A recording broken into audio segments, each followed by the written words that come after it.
आता कसा उबाठा गड जिंकतो ते. मात्र चहा बिस्किट पत्रकारांचा हा जल्लोष फार काळ टिकणार नाहीये, कारण या 17 जणांपैकी एकही जण निवडून येण्याची शक्यता नाहीये. हे 17 उमेदवार कोण आहेत?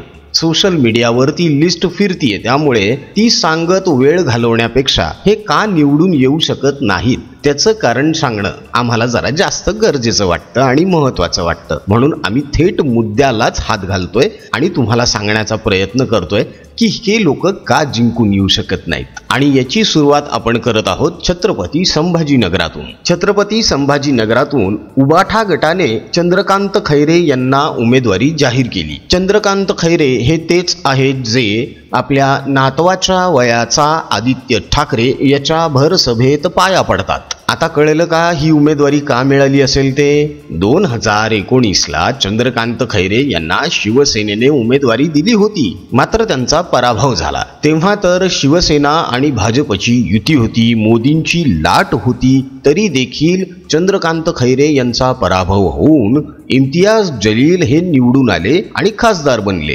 2019च्या निवडणुकीमध्ये पराभव झाल्यानंतर चंद्रकांत खैरे प्रचंड संतापले होते आणि त्यांनी आपला राग जाहीरपणे व्यक्तही केला. त्यांचा भाजपवर सगळ्यात मोठा आरोप असा होता की भाजपने युती धर्म पाळला नाही. भाजपच्या रावसाहेब दानवे यांनी संभाजीनगरमधून आपल्या जावयाला मदत केली, म्हणजेच हर्षवर्धन पाटीलला. हर्षवर्धन पाटील यांनी चंद्रकांत खैरे यांची खूप सारी मतं घेतली आणि त्यामुळेच माझा पराभव झाला. भाजपने मुद्दाम माझ्या विरोधात षडयंत्र रचलं असा आरोप चंद्रकांत खैरे यांनी त्यावेळी केला होता. यावेळी देखील आपल्या पराभवाचं आणि अपयशाचं खापर चंद्रकांत खैरे हे दुसऱ्यावर फोडणार आहेत. तर तो दुसरा व्यक्ती आणखी कोणी नसून उबाठा गटाचे विरोधी पक्षनेते अंबादास दानवे हेच असणार आहेत. दानवेंनी तर सांगितलंच आहे ना की मी पक्षाचं काम करणार आहे, चंद्रकांत खैरे यांचं काम मी करणार नाही म्हणजे नाही.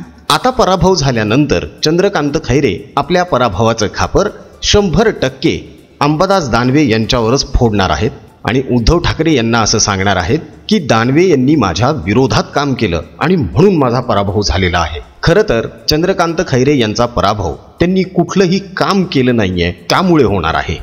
यावेळी चंद्रकांत खैरे यांना दांडगा आत्मविश्वास आहे की ते जिंकून येणारच आणि खासदार बनणारच. त्यासाठी गेल्या वर्षभरापासून त्यांनी नवस करायला सुरुवात केली. अंगारे धुपारे अशा बऱ्याच गोष्टी केल्या. चंद्रकांत खैरे यांच्याबद्दल असं सर्रास बोललं जातं की चंद्रकांत खैरे अंगारे धुपारे जादूटोना या असल्या गोष्टी खूप करतात म्हणे. काय खरं काय खोटं हे तर चंद्रकांत खैरे यांनाच माहीत, पण त्यांच्या बाबतीमध्ये अशा गोष्टी संभाजीनगरात उघडपणे बोलल्या जातात. चंद्रकांत खैरे यांच्याबद्दल आणखी एक गोष्ट बोलली जाते, ती म्हणजे चंद्रकांत खैरे कोणत्याही कामाला नकार देत नाहीत, नाही म्हणत नाहीत, मात्र ते काम कधीच करतही नाहीत. म्हणजे आपल्याकडे आलेल्याला नाराज तर करायचं नाही, मात्र त्याचं काम सुद्धा करायचं नाही, ही चंद्रकांत खैरे यांची पॉलिसी आहे. चंद्रकांत खैरे यांनी खासदार म्हणून संभाजीनगराचा काय विकास केलेला आहे असा प्रश्न जर कोणी विचारला तर त्याचं उत्तर देण्यासाठी चंद्रकांत खैरे यांनी काय काम केलं आहे हे कोणीच सांगू शकत नाही. खरं तर खासदाराने संसदेत जावं म्हणूनच त्याला लोकांनी निवडून दिलेलं असतं, मात्र चंद्रकांत खैरे खासदार झाल्यानंतर देखील महानगरपालिकेमध्ये जाऊन बसायचे. महानगरपालिकेचे टेंडर आणि ठेकेदारांची टक्केवारी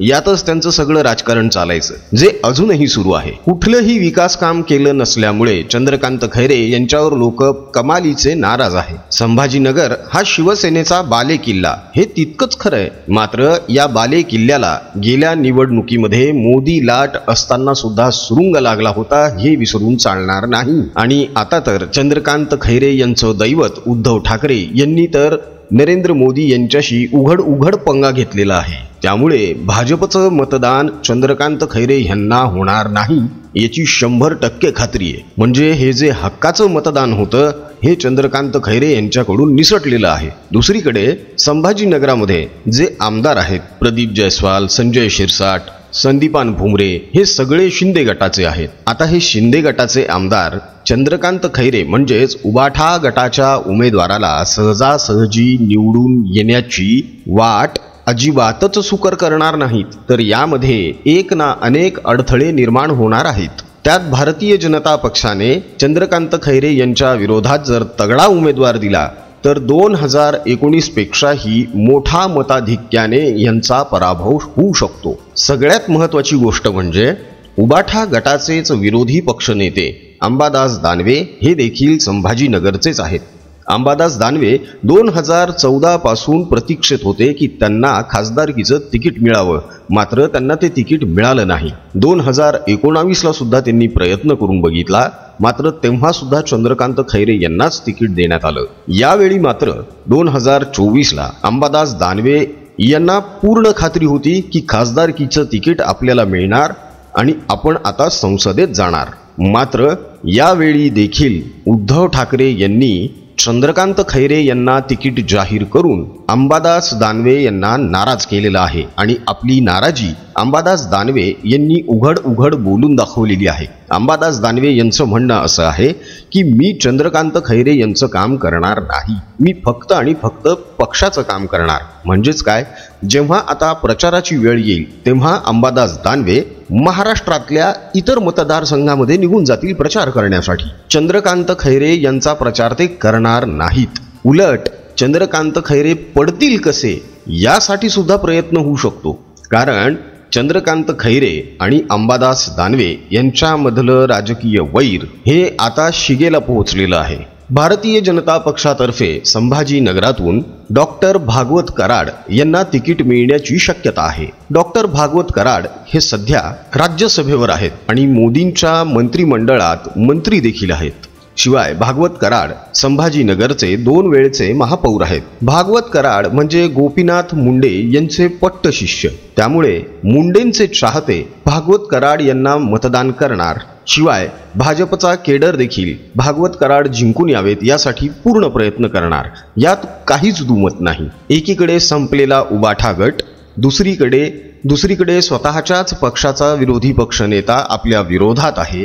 आपल्या मतदारसंघातील शिंदे गटाचे आमदार आपल्याला स्वस्थ बसू देणार नाहीत. या सगळ्या गोष्टींची कल्पना चंद्रकांत खैरे यांना आहे आणि ते तर ठासून बोलतायत की मी यावेळी निवडणूक जिंकणार म्हणजे जिंकणारच. कदाचित कुठल्या तरी बाबा बुवानं यांना, मित्रांनो तुम्हाला काय वाटतं, असे अंगारे धुपारे करून, जादूटोणे करून निवडणुका जिंकता येतात का? 2024 लोकसभा निवडणुकीमध्ये उद्धव ठाकरे यांचा गट उद्ध्वस्त होणार आहे हे तर ठाकरे यांना सुद्धा स्पष्टपणे दिसायला लागलेलं आहे. त्यांच्या चेहऱ्यावरचं नैराश्य, तणाव या गोष्टी बरंच काही सांगून जातात. म्हणूनच तर बुडत्या नावेमध्ये बसलेले चंद्रकांत खैरे हे सुद्धा बुडणारच आहेत. मित्रांनो, आजचा व्हिडिओ तुम्हाला कसा वाटला हे आम्हाला कमेंट बॉक्समध्ये नक्की कळवा. अजून जर तुम्ही आमचं महाप्रपंच हे यूट्यूब चॅनल सबस्क्राईब केलं नसेल तर अवश्य सबस्क्राईब करा. राजकीय घडामोडींच्या अपडेटसाठी बघत रहा महाप्रपंच.